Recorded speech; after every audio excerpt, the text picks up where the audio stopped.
pabayaang ako ay mapakasakamay ng mga saksing bulaan at mga kumakalabang may banta sa aking buhay.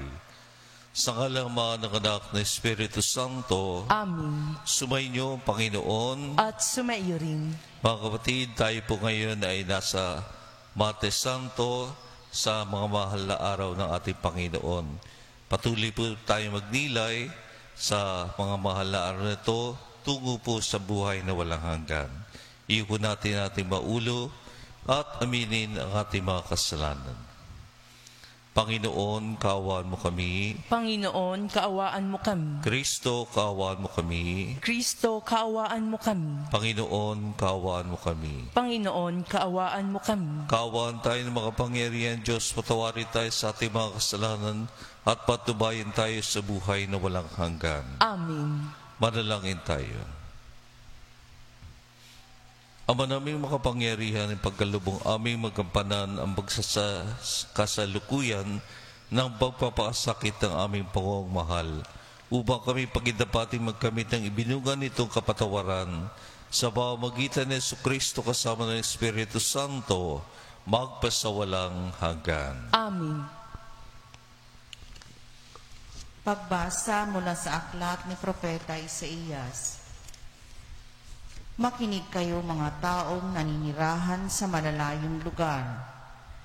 Pinili na ako ng Panginoon bago pa isilang at hinirang niya ako para siya'y paglingkuran. Mga salita ko'y ginawa niyang sintalas ng tabak. Siya ang sa akin laging nag-iingat. Ginawa niya akong parang matulis na palaso na anumang oras ay handang itudla. Sinabi niya sa akin, Israel, ikaw ay lingkod ko. Sa pamamagitan mo, ako'y dadakilain ng mga tao. Ngunit ang tugon ko, ako ay nabigo sa aking pagsisikap. Hindi nagtatagumpay gayong ibinubuhos ko ang aking lakas.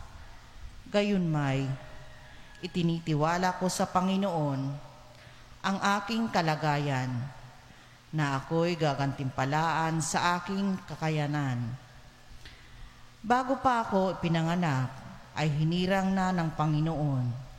Pinili niya ako para maging lingkod niya, upang tipunin ang nangalat sa mga Israelita, at sila ibalik sa bayang Israel.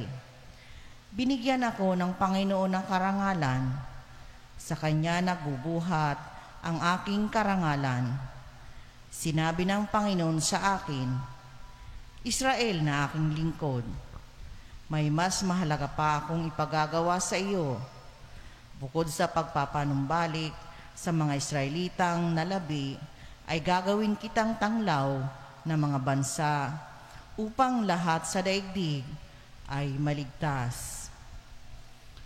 Ang salita ng Diyos. Salamat sa Diyos.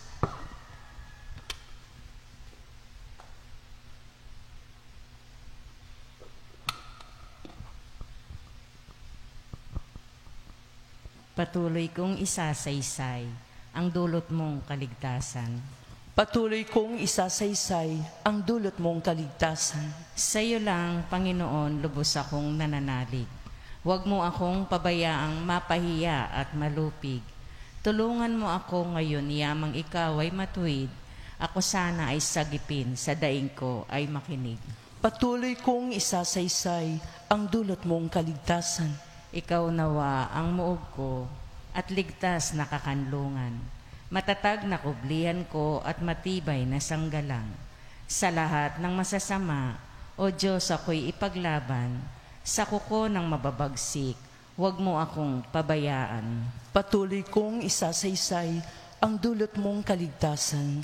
Panginoon, sa iyo ko inilagak ang pag-asa. Maliit pang bata ako, sa iyo'y may tiwala na. Sa simula at mula pa, wala akong inaasahang mag-iingat sa sarili, kundi tanging ikaw lamang. Kaya naman ikaw poon, pupurihin araw-araw. Patuloy kong isasaysay ang dulot mong kaligtasan. Pagkat ikaw ay dakila, patuloy kong isasaysay. Maghapon kong iahayag ang dulot mong kaligtasan. Sa pulpa sa pagkabata, ako'y iyong tinuruan. Hanggang ngayon sinasambit ang gawa mong hinangaan. Patuloy kong isasaysay ang dulot mong kaligtasan. Awit pambungad sa mabuting balita. Nagpupuri kami sa iyo, Hari naming Heso Kristo, masunurin kang kordero sa katubusan ng tao, hain sa krus ng buhay mo.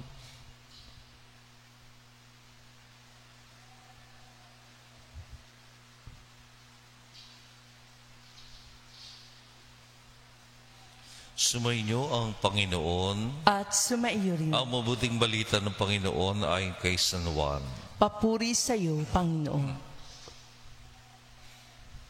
Noong panahon ngayon, habang nakahilig kasama ng kanyang mga alagad, nagulumihan ng sinabi ni Jesus, "Tandaan ninyo, ako'y ipagkakanulo ng isa sa inyo." Nagkatinginan ng mga alagad, hindi nila alam kung sino ang kanyang tinutukoy. Ang alagad na minamahal ni Jesus ay nakahilig, nakalapit niya. Kinalabit siya ni Simon Pedro at sinabi, "Itanong mo kung sino ang tinutukoy niya." Kaya humilig siya sa dibdib ni Jesus at tinanong, "Panginoon, sino po ba ang tinutukoy ninyo?" Sumagot si Jesus, "Ang ipagsawsaw ko ng tinapay, siya na iyon." At nang maisawsaw ang tinapay, ibinigay niya ito kay Judas na anak ni Simon Iscariote.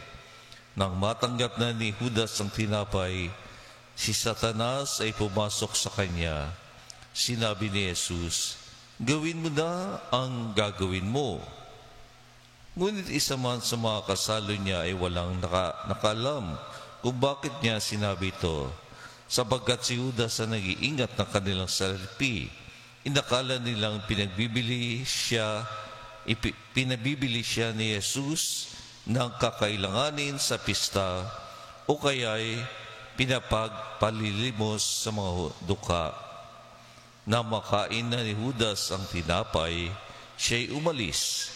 Gabi na noon, pagkaalis ni Judas ay sinabi ni Jesus, "Ngayon mahahayag na ang karangalan ng anak ng tao at mahahayag din ang karangalan ng Diyos sa pamamagitan niya. At kung mahayag na ang karangalan ng Diyos, ang Diyos naman ang maghahayag ng karangalan ng anak, gagawin niya ito agad. Mga anak, kaunting panahon na lamang ninyo ako makakasama. Hahanapin ninyo ako, ngunit sinasabi ko sa inyo ngayon ang sinabi ko sa mga Hudyo, hindi kayo makapupunta sa paroroonan ko." "Saan po kayo pupunta, Panginoon?" tanong ni Simon Pedro.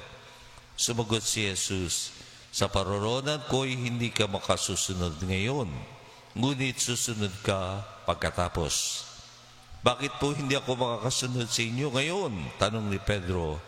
"Buhay ko may iaalay ko dahil sa inyo." Sumagot si Jesus, "Iaalay mo ang iyong buhay dahil sa akin? Tandaan mo, bago tumilaw kang manok, makaikatlo mo akong itatatwa." Mga kapatid, ang mabuting balita ng Panginoon. Pinupuri ka namin, Panginoong Heso Kristo. Sinabi sa atin sa ating ebanghelyo na makain ni Judas ang tinapay, siya'y umalis at gabi na noon. Itong dalawang salitang ito ay pawang nagpapatukoy sa kanyang paglayo sa ating Panginoon. Sabi ganun, siya'y umalis. No? Ibig sabihin, nandun sila sa pagtitipon, wala na siya doon, umalis siya. And then, gabi na. Bakit ba halaga po yung gabi na yan? Ano po ba yung sa gabi? Madilim. Ano po ang ibig sabihin ng kadiliman na yan? Ang kadiliman na yan ay ang kanyang simbolismo na kanyang paglayo sa Panginoon. Bakit? Sapagkat sabi po sa atin sa Ebanghelyo, ang ating Panginoon ay ang ating liwanag. Siya ang ating liwanag. Siya nagkagabay sa atin siya nagbubulat sa atin, siya nagpapakita sa atin kung ano mga tama nating dapat gawin. Sa pag-alis natin, tayo ay lumalayo sa liwanag at tayo'y napapatungo sa kadiliman. At dahil doon sa kadiliman na yun, hindi natin alam kung ano ang dapat nating gawin. At dahil sa kadiliman na yun, nakakagawa tayo ng mga bagay-bagay na hindi naayon sa kalooban ng Diyos. Kaya ito po'y napakahalagang mga salita. Siya'y umalis at gabi na noon. Ito rin po ay pagpapatukoy sa atin ng pagkakanulo ng dalawa sa kanyang pinakamalapit na kaibigan. Si Judas ay nakita po natin, siya po ang magkakanulo sa ating Panginoon. At ang si Pedro ay sinabi ng Panginoon, bago tumilahok ang manok, 3 times mo na akong itatatwa. Ibig sabihin, dinidinay nila ang Panginoon. Inaalis nila ang ating Panginoon. Kanilang sinusumbatan at kanilang inaalis at itinatokwa. Pinagpapalit ang ating Panginoon. Sa pagdinilay natin ito, tayo rin po ay katulad niyan kung sa ating Ebanghelyo may 2 nagkanulo sa Panginoon, tayo rin po yung 3 nagkakanulo sa Panginoon. Kaya nga, yung sabi ng Panginoon, merong magkakanulo sa inyo. Sino po yun, Panginoon? Ang tanong nila. No? Ito rin po ay pwede natin masabi, tayo po yun. Bakit? Sapagkat may mga oras, panahon tayong ating pong itinatwa, ating pong pinagpalit, ating pinagkanulo ang ating Panginoon dahil sa ating mga gawa, dahil sa ating mga salita, dahil sa ating mga aksyon sa ating buhay. Tayo po rin ang nagkanulo at nagtatwa sa ating Panginoon. When we do something wrong sa ating buhay, kapag tayo ay gumagawa ng mga mali, ito rin ay papatunay na lumalayo tayo sa ating Panginoon. Kapag ang kanyang mga utos ay ating hindi tinutupad, sa halip ang ating mga gawa, ang ating mga nais gawin, ito'y nagiging pagkakanulo sa Kanya. Kaya minsan po ay may tanong, Father, bakit po napakahirap gawin ang kalooban ng ating Panginoon? Ang lagi ko sinasagot, kasi ginagawa mo ang kalooban ng Panginoon, pero ginagawa mo to ayon sa iyong kalooban. No, hindi. Pag gagawin mo yung kalooban ng Panginoon, gawin mo yun ayon sa kalooban ng Panginoon, hindi sa pamamaraan mo, kundi sa pamamaraan ng ating Panginoon. At kapag yun ang ginawa natin, sasabihin natin gumagawa tayo sa Panginoon, pero kabaliktaran naman ang ating pamamaraan, ito ang ating pagtatwa at pagkakanulo sa Panginoon. Kaya po sa araw na ito ang ating pagdarasal, isang pusong bukas, nagliliwanag, isang pusong mapagkumbaba, handang sundin ang kalooban ng ating Panginoon. Amen.